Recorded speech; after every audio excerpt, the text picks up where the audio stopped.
안녕하십니까. 성균관대학교 약학대학 김충섭입니다. 먼저 저의 연구 결과에 대해서 이렇게 이야기를 나눠볼 수 있는 시간을 갖게 돼서 무척이나 기쁘고요. 또 이렇게 발표 기회를 주신 박수현 교수님께 감사의 말씀을 드립니다. 저는 인간의 마이크로바이옴을 연구를 하고 있고요. 그 중에서 특히 대사체에 관해 연구를 진행을 하고 있습니다. 그래서 이 대사체가 화학적으로 어떻게 생겼는지, 또 이제 생합성은 어떻게 되는지, 나아가서 이것이 인간에게는 어떤 영향을 미치는지에 대해서 지금 현재 연구를 진행을 하고 있고요. 그래서 오늘 말씀드릴 것은 그 물질 중, 대사체 중 하나인 콜리박틴입니다. 이 콜리박틴이라는 것은 간단하게 말씀을 드리면 인간에게 대장암을 일으키는 그런 독성 물질이고요. 기전적으로는 DNA에 크로스 링킹을 하는 그런 기전을 가지고 있습니다. 그렇게 해서 이 콜리박틴에 대해서 제가 오늘 말씀을 드리도록 하겠습니다. 먼저 본격적인 발표에 앞서서 휴먼 마이크로바이옴에 대해서 간단하게 말씀드리도록 하겠습니다. 인간의 마이크로바이옴, 이 마이크로바이옴이라고 하면은 마이크로바이오타와 바이옴, 그러니까 미생물과 생태계를 합친 그런 말인데요. 일반적으로는 미생물과 그 안에 있는 유전 정보까지 통틀어서 마이크로바이옴이라고 합니다. 그래서 인간의 몸에는 약 35조 개의 세포가 있는데요. 이제 우리 몸에 있는 미생물, 이제 박테리아라든지 펀자이라든지 바이러스 같은 모든 미생물들의 세포 수를 합하면은 그거와 비슷한 양이 갖고 있고요. 그러나 이제 DNA 쪽 이제 유전자의 수를 보면은 이제 인간이 갖고 있는 유전자 수보다 약 100배 이상의 그 수를 이제 전체 미생물들이 가지고 있다고 합니다. 그렇기 때문에 이렇게 우리 몸에는 인간의 세포와 비슷한 수의 미생물이 있고 그 유전자는 100배 이상의 있기 때문에 인간과 이제 상호작용을 하고 이 미생물이 인간에게 어떠한 건강과 질병에 영향을 준다는 거가 밝혀지고 있긴 하지만 그건 어떻게 보면은 당연하다고 할 수가 있겠습니다.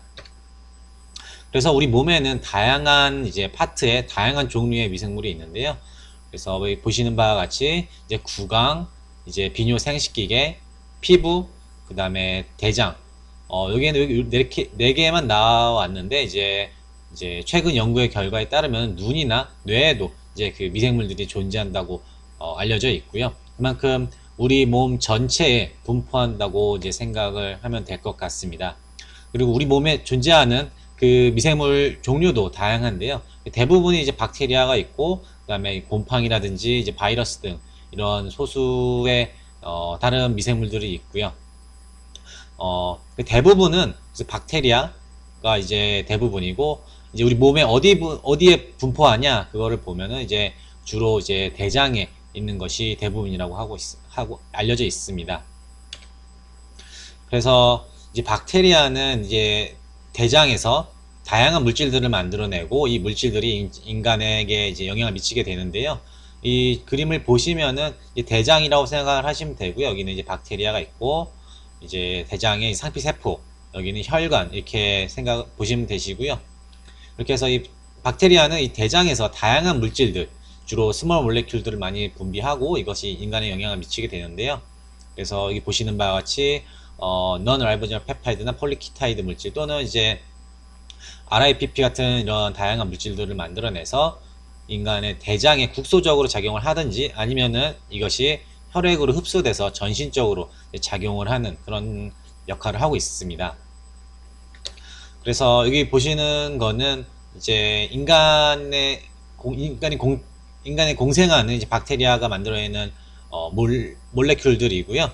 이것이 이제 구조가 나와 있고 이제 빨간색으로 글씨로 나와 있는 거는 인간에게 어떠한 영향을 미치는지 이제 적어 놓은 것입니다. 그래서 물질의 배경색이 다른 거는 이제 다른 클래스, 이제 물질군이라고 보시면 되겠고요. 그래서 어떤 것이 있는지 간략하게만 좀 보시면은 이 폴리키타이드 물질, 이제 지방산 물질, 다당류, 그다음에 NRPS 이것도 펩타이드계 물질이고 이제 RIPP도 펩타이드계 물질이고 이거 같은 경우는 이제 아미노산으로부터 단순 변형된 그런 물질, 아니면 이제 털페노이드 이런 물질이 있고요.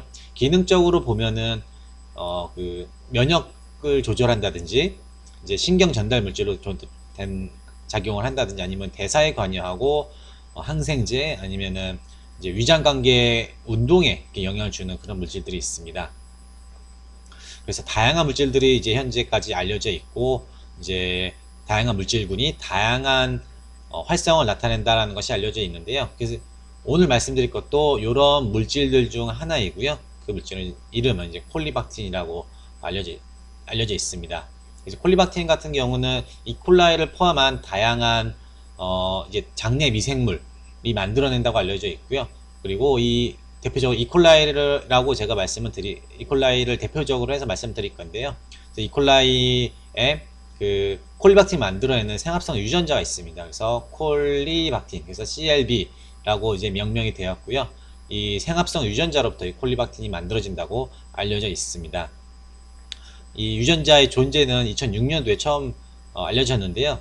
그때부터 한 6년간의 연구가 진행됐고, 그간의 연구 결과에 따르면은 이 유전자의 존재 유무에 따라서 대장암이 발병한다고 합니다. 그러니까 이 유전자를 가지고 있는 미생물이 대장에 있으면은 이제 대장암에 일으킬 확률이 높다는 것인데요. 그래서 실험 결과를 이제 3개로 나눠서 말씀을 드릴 건데요. 처음에는 이제 세포 수준에서의 실험입니다. 그래서 이 CLB 유전자가 있는 박테리아와 없는 박테리아를 이제 그걸로 이제 DNA에 영향을 미치는지 그런 실험을 했었는데, 여기서 이제 CLB 유전자를 갖고 있는 박테리아에서만 DNA의 이중 나선 구조에 영향을 미친다는 것이 이제 확인이 됐고요.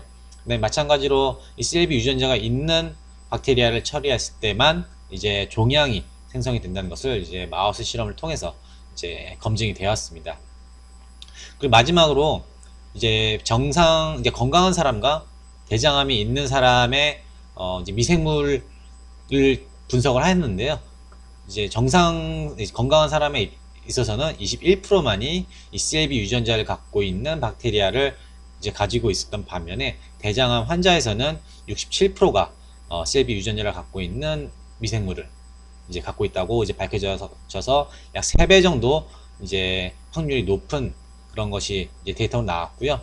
이 모든 3가지 데이터를 통해서 내릴 수 있었던 결론은 이제 CLB 유전자가 있음으로 해서 대장암 발병이 이제 확률이 높아진다. 그렇기 때문에 CLB로부터 나오는 어떤 물질이 대장암에 영향을 미치지 않을까라는 것이 알려져 있었습니다. 하지만 이 CLB 유전자로부터 이제 어떠한 물질이 만들어지는지에 대해서는 이제 보고가 되지 않았고요. 그래서 이 CLB 유전자로부터 어떤 물질이 만들어지는지, 어떤 화학 구조를 가졌는지 그런 것들이 알려져 있지 않기 때문에 이 콜리박틴이 대장암을 일으키는 어떠한 기전을 일으키는지 그것도 알려져 있지 않기 때문에 이제 대장암을 일으키는 그 기전을 막아서 대장암을 일으키는 차단, 그러니까 억제 효과, 억제라든지 치료제 그런 것들을 개발하기도 어려웠습니다.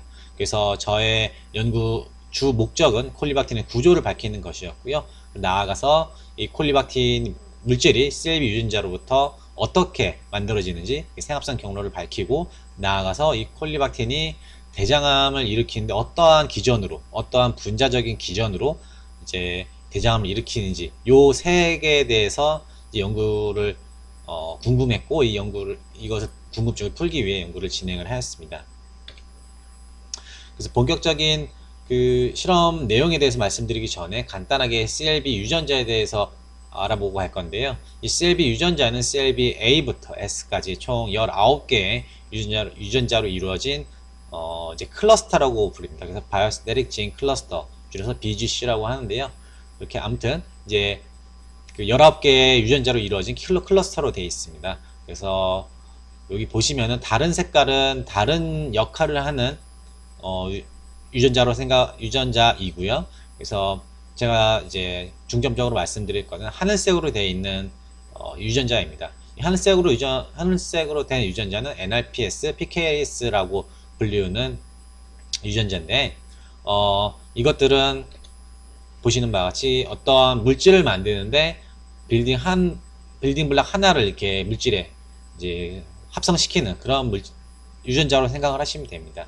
예를 들어서 PKS 같은 경우는 말로네이트를 요쪽에 붙인다든지, 아니면 NRPS 같은 경우는 아미노산, 글라이신을 여기에 붙인다든지, 시스테인을 여기에 붙인다든지 그런 역할을 하는 것이고요. 그렇게 해서 NRPS, PKS가 여러 개 있기 때문에 이런 것들이 각각 하나씩 빌딩 블록을 갖고 와서 최종적으로 이제 그 물질을 만들어내는 것이고요. 그래서 다른 이제 유전자의 두 개만 더 알아보면은 CLB-M과 CLB-S가 있습니다. 이 CLB-S 같은 경우는 이 만들어진 콜리박틴을 이제 바깥으로 내뿜는 트랜스포터 역할을 하는 것이고요. CLB-S 같은 경우는 이 이제 박테리아가 만들어낸 콜리박틴이 대장암을 일으킬 정도로 매우 톡식한 그런 물질입니다. 그거는 이제 인간 세포에게 영향을 준다는 말인데 그만큼 톡식한 물질이기 때문에 이제 박테리아 자신에게도 이게 해가 될 수가 있습니다. 그렇기 때문에 그 해가 되는 물질로부터 본인을 보호하기 위한 그런 기전을 방어 기전을 갖고 있는데 그게 그런 역할을 하는 것이 CLB-S라는 그런 것입니다. 그래서 방금 말씀드린 것을 이제 그림으로 나타낸 것인데요. 그래서 보시면은 아래쪽은 세포 안에, 이쪽은 익스트라셀러 세포 밖, 이거는 그 이중막 사이에 있는 페리플라즘이고요. 그래서 먼저 이 세포 안에서 NRPS, PKS에 의해서 빌딩 블록 하나하나씩 붙어서 이제 물질이 만들어지고요.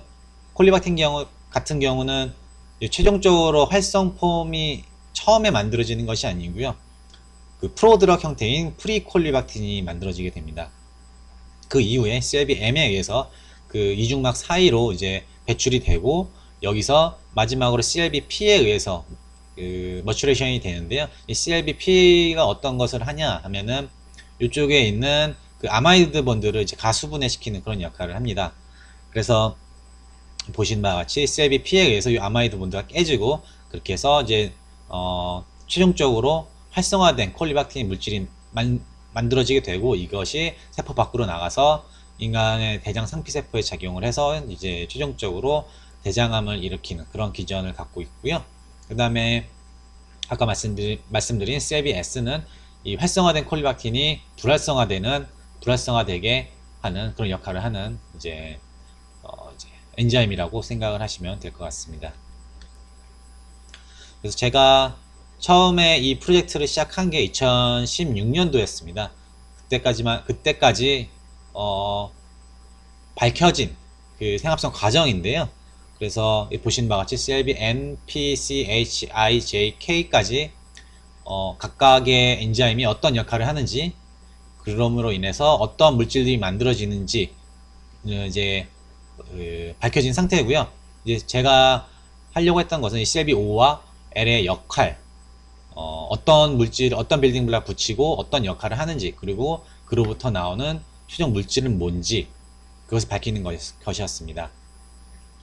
그래서 이제 생합성 과정을 밝히는 가장 확실한 방법은 이제 그 각 단계에서 어떤 물질이 만들어지는지 그것을 그 물질을 규명함으로 인해서 이제 각 단계에서 어떠한 빌딩 블록이 합쳐지는지 그것을 밝혀내는 것인데요. 그래서 2014년도, 15년도, 16년도에 이런 물질이 만들어지면서 각각의 생합성 경로가 이제 규명이 됐습니다. 처음으로 2014년도에 간단한 지방산과 이제 아스파라진이 결합된 그런 물질이 보고가 됐고요. 그럼으로 인해서 처음에 이제 지방산과 아스파라진이 로딩이 되면서 생합성이 시작된다는 것이 밝혀졌고, 그 1년 후에 CLB-J로부터 떨어져 나오는 이런 물질, 이쪽 구조가 좀 특이한 락탐, 사이클로프로펜과 락탐이 있는 그런 물질이 보고가 됨으로 인해서 요 사이에 있는 생합성 그 경로에 대해서 이제 추측이 가능했고요. 그 다음에 또 1년 후에 2016년도에는 CLB-K로부터 떨어져 나오는 조금은 복잡한 마크로 사이클 형태를 갖고 있는 이 물질이 이제 분리가 되고 보고가 됨으로 인해서 이 사이에 있는 모든 생합성 경로가 다 이제 규명이 되었습니다. 이 물질 같은 경우는 이제 홍콩 그룹에서 이제 물질 분리를 하고 NMR을 통해서 구조 규명을 하였는데요. 이거는 1000리터에서 3mm만 되게 어마어마한 이제 스케일이죠. 매우 미량이 나왔습니다. 그렇기 때문에 이 물질은 자체 이제 그 생성이 되게 미량만 된다는 것을 우리 알 수가 있었고요. 실제로 저희가 분석을 했을 때도 이제 매스 스펙트로미트리 결과 상에서도 피크가 매우 작은 것을 이제 보고 이제 확인을 하였고요. 그 이후에 이제 저희가 최종적으로 이 프로젝트를 완수하고 이제 페이퍼를 발표한 후에 이제 한 달 후에 그 같은 그룹에서 이 물질을 보고를 하였는데, 이거 같은 경우는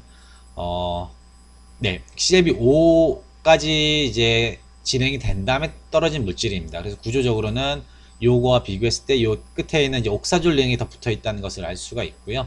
이거 같은 경우는 아까 스케일보다 더 되게 어마어마했는데요. 2000리터에서 약 50 마이크로그램만 분리하는 그런 스케일이었습니다. 그래서 정말 이 정도면은 이제 이 정도 하고 이제 활성까지 봤다고 하는데 정말 대단한 스케일이 아니지 않을 수 없고요. 그래서 아무튼 여기까지 이제 보고를 하고 보고를 하였지만 저희 같은 경우는 CLB-L까지 이제 최종적으로 이제 작용을 해서 어떤 물질이 나오는지까지 이제 보고를 하였고요. 그래서 그 과정에 대해서 간단하게 말씀드리도록 하겠습니다. 그 최종적으로 나오는 물질을 찾기 위한 저희 전략은 이제 크게 세 가지 방법이 있었는데요. 첫 번째는 이제 메타볼로믹스입니다. 그래서 이제 CLB 유전자가 있는 것과 없는 이제 박테리아를 각각 키운 다음에 배양액을 이제 매스상에서 분석을 하였고요. 그 중에서 이제 771이라는 물질을 이제 찾았습니다. 이거 같은 경우는 이제 CLB 유전자가 없는 경우에도 이퀄라인 다양한 물질을 만들어내기 때문에 그런 물질을 이제 까만색이라 보시면 되고요. 이제 CLB 유전자로부터 나오는 것을 빨간색이라 보시면 됩니다. 그래서 여기서는 간단하게 이렇게 차이를 이제 보기 쉽게 간단하게 했는데, 실제로는 물질이 엄청 다양하게 많고 이 피크도 되게 매우 작아서 이 어떤 특정한 물질을 찾기는 매우 어렵습니다. 하지만 저희는 이제 다양한 뮤턴트들이 있었고요. 그래서 각 단계에 있는 유전자가 불활성화된 다양한 그 뮤턴트들이 있었기 때문에 그런 것들을 종합적으로 분석을 해서 이제 최종 후보인 771 요 매스를 이제 찾을 수가 있었습니다. 그 이후에 썼던 방법은 이제 텐덤 MS 방법입니다. 그래서 저희가 확인을 한 771 여기 그 매스에다가 이제 텐덤 MS 실험을 진행을 하였고요. 그래서 231과 541이 프래그먼트 아이언으로 나오는 것을 확인할 수 있었습니다. 이 매스 데이터를 통해서 이 771이 이렇게 아마이드 분들 깨져서 231과 541로 이렇게 깨진다는 것을 알 수가 있었고요. 여기서는 771로부터 나오는 게 231, 531 대표적으로 두 개로만 보여드리지만 이 외에도 프래그먼트 아이언이 있었고, 이런 것도 저희가 최종적으로 제한한 그 물질을 뒷받침하는 그런 데이터를 얻을 수가 있었습니다. 그리고 세 번째로 했던 거는 동위원소 표지법입니다. 이 원리에 대해서 간단하게 말씀을 드리면은 이제 알라닌 같은 경우 이제 파지티브 모드에서 매스를 찍으면은 이제 90의 이제 피크가 나오게 되는데, 만약에 알라닌에 있는 카드 하나를 보통은 C12인데 C13으로 바꾼 다음에 매스를 똑같이 찍으면은 이제 질량 하나 늘어서 이제 91로 나오게 됩니다. 그래서 저희가 썼던 방법은 이제 이 이퀄라이를 키울 때 동위원소로 표지된 그 아미노산 넣는 것이었습니다. 그래서 아까 말씀드린 771 피크에 대해서 말씀을 드리면은 보통은 771이 나올 텐데, 만약에 C12 대신에 C13으로 된 알라닌을 넣고 키우면은 772가 나오겠죠. 그래서 이런 그 데이터를 통해서 역으로 생각을 하면은 772가 나왔기 때문에 알라닌이 이 콜리박틴 물질을 만들어내는 빌딩 블럭 중 하나다라는 것을 알 수가 있습니다. 여기서는 간단하게 예시를 들기 위해서 이 하나만 C13으로 레이블링 된 것에 대해 설명을 했는데, 저희가 실제로 실험을 한 것은 이 알라닌에 있는 카본 3개 모두가 C13으로 레이블링 된 그 아미노산을 사용을 하였고요. 알라닌 뿐만 아니라 앞에서 이제 기존에 알려진 생합성 과정에서 보면은 어떤 특정한 아미노산이 들어간다 라는 것이 보고가 되어 있는데, 그런 이미 알려진 아미노산들에 대해서도 실험을 진행을 하였고, 그것들이 저희 최종적으로 이제 보고하는 771이 그 기존의 이제 생합성 경로를 다 일치하는 것을 확인을 하였습니다. 그리고 아까 전 슬라이드에서 말씀드렸던 텐덤 MS 방법도 여기 이용을 했는데요. 그래서 이 동연수 표지법으로 얻은 그 피크에 다시 텐덤 MS를 실험을 진행을 해서 그 여기서부터 나오는 그 프래그먼트 아이언을 다시 분석을 하였고, 그래서 그거 데이터도 이제 저희가 최종적으로 제시하는 그 구조와 들어맞는다는 것을 확인을 할 수가 있었습니다. 이렇게 해서 앞서 말씀드린 세 가지 방법과 기존에 알려진 생합성 경로를 종합적으로 이제 판단을 해서 다음과 같은 콜리박테리움 최종 물질의 구조를 저희가 제시를 할 수가 있었고요. 이제 보통의 이제 천연 물질, 유기화합물, 천연 물질이라든지 이제 합성한 물질이라든지 그런 유기 물질은 구조를 확인하기 위해서는 NMR이 반드시 필요합니다.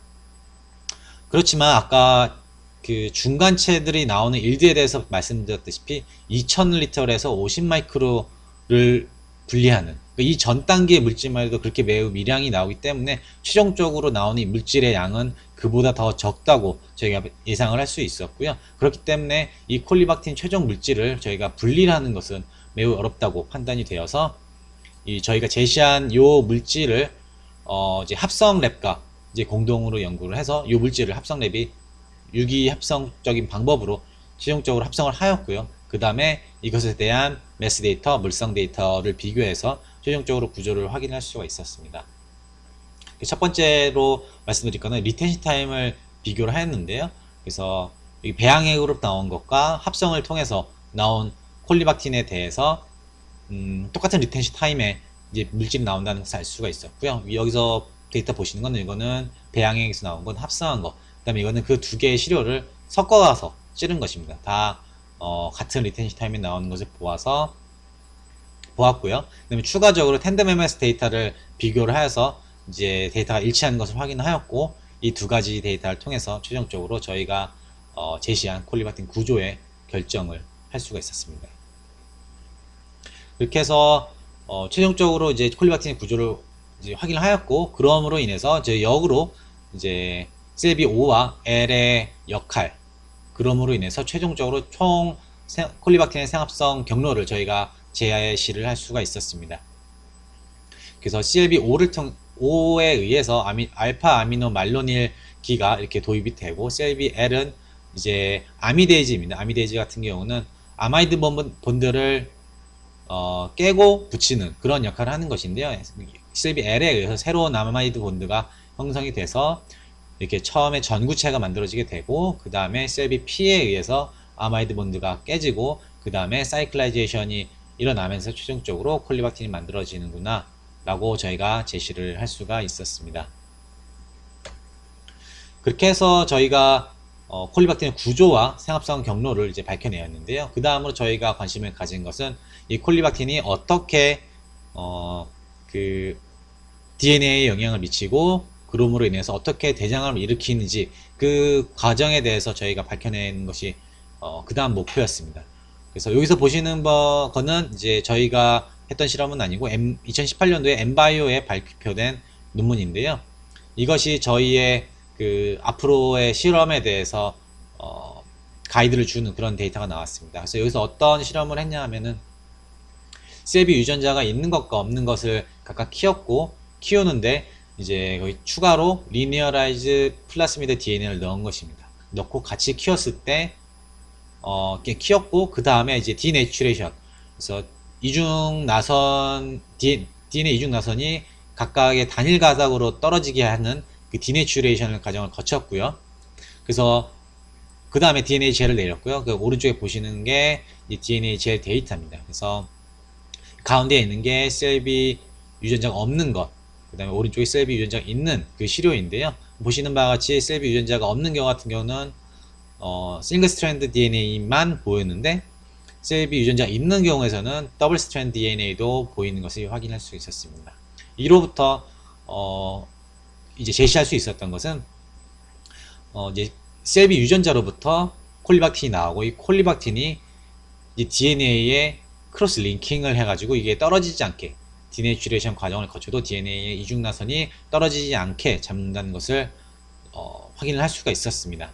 그래서 저희가 궁금했던 거는, 그렇다면 콜리박틴 요 물질이 여기 DNA에 어떠한 식으로, 어떠한 결합으로 콜리박틴에, 그리고 콜리박틴이 어떻게 구조가 변형되면서 여기에 결합이 되는지를 밝히는 것이었고요. 그렇게 밝힘으로 인해서 분자적인 기전까지 저희가 알 수가 있는 것이었죠. 그래서 그것을 밝히기 위해서 똑같은 실험을 하였고요. 그래서 처음에 저희가 이제 DNA 젤을 내렸을 때 마찬가지로 더블 스트랜드 DNA를 이제 확인할 수가 있었습니다. 그래서 왼쪽에 보시는 거는 이제 시스플라틴이라고 DNA 크로스 링킹 파지티브 컨트롤이고요. 그래서 같은 곳에 밴드가 나오는 것을 확인할 수가 있었고요. 그 다음에 이 샘플을 이제 가수분해를 모두 시켰습니다. 그래서 A, G, C, T 각각 염기가 있는데 그거를 다 떼어내고 이제 그 리버스 떼어내고 모두 각각을 다 떼어내는 과정을 가수분해를 거쳤고요. 그 다음에 그것을 앞서 말씀드린 이제 텐덤 MS라든지 아이소톱 레벨링 익스페리먼트를 통해서 다음과 같은 이제 콜리박틴, 다이아데닌, 어덕트 물질을 이제 구조를 확인할 수가 있었습니다. 그래서 여기 보시면은 이제 아까 콜리박틴, 저희가 제시한 콜리박틴은 여기에 사이클로프로페인이 이렇게 양쪽에 있는 것인데, 여기 같은 경우는 사이클로프로페인이 그 풀리면서 아데닌이 이렇게 결합하는 그런 것이었고요. 그렇기 때문에 이로부터 알 수 있었던 거는 이제 콜리박틴이 아데닌에 결합을 해서 이제 크로스 링킹을 하는 것이구나 라는 것을 알 수가 있었습니다. 여기서는 저희가 밝혀낸 것은 아데닌 어덕트만 이제 발견했는데, 그 이유는 아데닌 붙은 피크가 가장 컸고, 근데 구아닌이 붙은 것도 저희가 분석을 이제 디텍션이 되었습니다. 하지만 피크가 작아서 추가적인 데이터는 얻지 못했고요. 그래서 충분한 데이터를 얻을 수 있었던 것은 아데닌 어덕트였습니다. 그래서 저희가 추측하기로는 아데닌 외에도 이제 구아닌은 구아닌 이제 제한 다른 그 베이스에 대해서도 이제 이중 그 크로스 링킹을 할 수 있겠다라고 저희가 예상을 하고 있고요. 아무튼 이렇게 다이아데닌 그 어덕트를 규명함으로 인해서 저희가 분자적인 기전을 밝혀낼 수가 있었습니다. 그래서 다시 한번 이제 정리를 해보면은, 이제 콜리박틴에 여기 사이클로프로펜이 두 개가 있는데, 여기가 DNA가 침으로 인해서 이제 사이클로프로펜이 풀리고, 이제 그럼으로 인해서 DNA에 크로스 링킹을 하지 않나 라고 저희가 제시를 할 수가 있었고요. 사실 이 사이클로프로펜이 DNA에 결합할 것이라는 것은 저희가 어느 정도 예상을 하고 있었습니다. 그 이유는 2017년도에 이미 보고한 논문에 따르면, 이것도 제가 미국에 있을 때 그 랩에서 이제 했던 것입니다. 그래서 그 랩에서 밝혀냈던 거고요. 저도 여기에 기여를 해가지고 이 연구 내용에 대해서 잘 알고 있었는데, 그래서 일단은 이제 그때까지 밝혀진 콜리박틴의 구조를 합성적으로 만들었고요. 그래서 정확하게 일치하지는 않지만 이쪽 키 부분은 이제 콜리박틴과 유사합니다. 그리고 요 합성 물질과 셀비 S를 같이 넣고 키웠을 때 이 사이클로프로페인이 가수분해 되면서 이제 풀리면서 가수분해 되는 것을 확인할 수가 있었습니다. 그렇기 때문에 셀비 S가 이제 이 물질로부터 자신의 박테리아 자신을 보호하는 그런 건데, 이 셀비 S에 의해서 이 부분이 이제 변화가 생긴다라는 거를 봤을 때, 이 부분이 반대로 이제 DNA에 공격을 하는 그런 중요한 부위겠구나라는 것을 예상을 할 수가 있었습니다. 그리고 추가적으로 이제 일루딘 S나 디오카마이신 A 같은 물질도 똑같이 DNA 알킬레이팅 에이전트인데, 이것도 사이클로프로펜이 있다는 것을 알 수 있었고, 이 두 물질의 기전 또한 이 사이클로프로펜이 풀리면서 이제 알킬레이션을 하는 그런 물질입니다.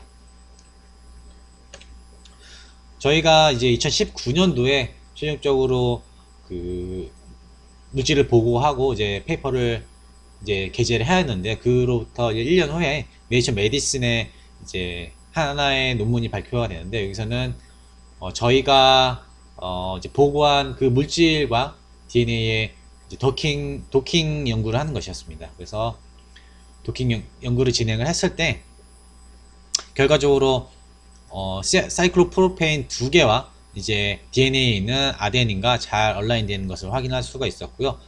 그럼으로 인해서 이제 저희가 제시했었던 사이클로프로페인이 아데닌에 결합을 한다 라는 것을 이제 뒷받침하는 그런 데이터라고 말을 할 수가 있겠습니다.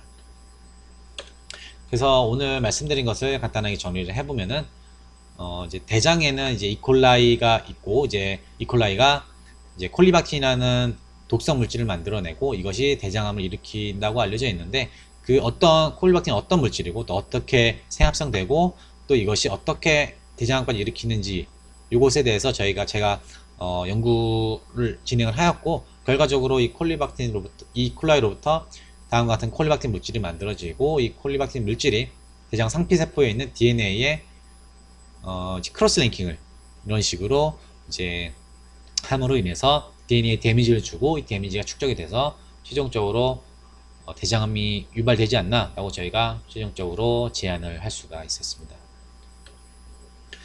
이 연구는 제가 미국에 이제 올해 1월까지 제가 미국에 있었는데, 그리고 4년 동안 있었습니다. 그래서 4년 동안 했던 연구 중에 하나고요.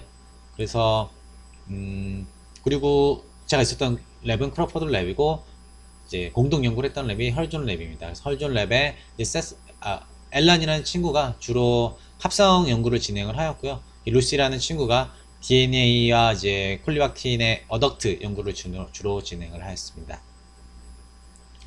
그리고 저는 이제 올해 3월에 이제 성균관대학교 약학대학에 부임을 해서 새롭게 연구실을 꾸리고 있는데요. 그래서 이번 학기 9월부터 2명의 학생을 받아서 이제 연구를 진행을 하고 있습니다.